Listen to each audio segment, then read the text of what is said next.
chances are that you've seen the Fantastic Four First Steps trailer and of course poster, and some people have noticed that 20th Century Fox is getting credited for this film. Why is this when they didn't get credited for Deadpool and Wolverine? Well, here I'm gonna give you a simple version of a complex answer.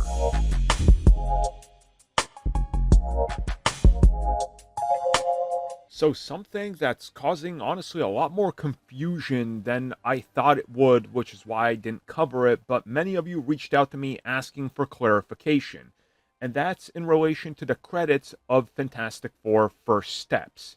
Now, again, people, eagle-eyed viewers, took note of the credits where 20th Century Fox, aka 20th Century Studios, is credited with the film. Why? After all, Deadpool and Wolverine aren't, so why is this? So this is honestly a very long and complicated answer that would take me like 20 minutes to explain, but you guys know how we do things here. I like to get straight to the point, no fluff, no giving you the history of things you already know and things like that. It boils down to this.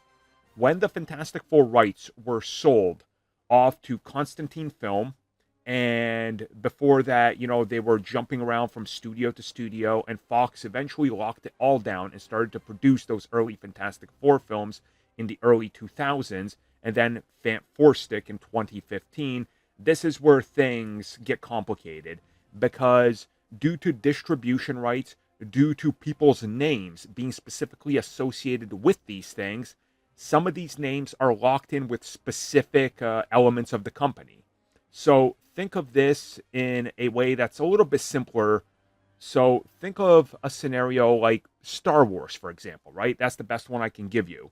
George Lucas is no longer involved, but George Lucas is still credited, even when it's characters that are made by Disney, that are wholly original.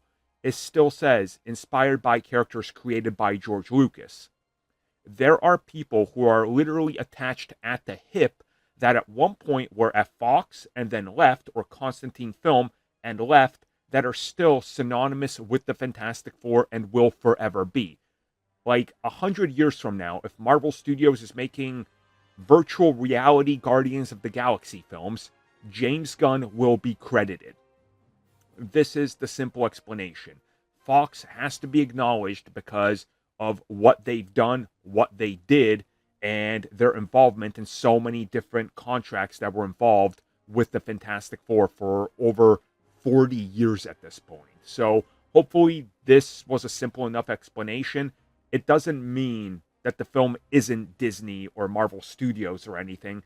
It just means that they got to credit the previous people that were associated with the license due to contracts that are still in place and probably will never be dissolved or resolved. Unless there's a payout, but why would you want to pay out when this isn't even important, you know? It's just a little credit. Who cares?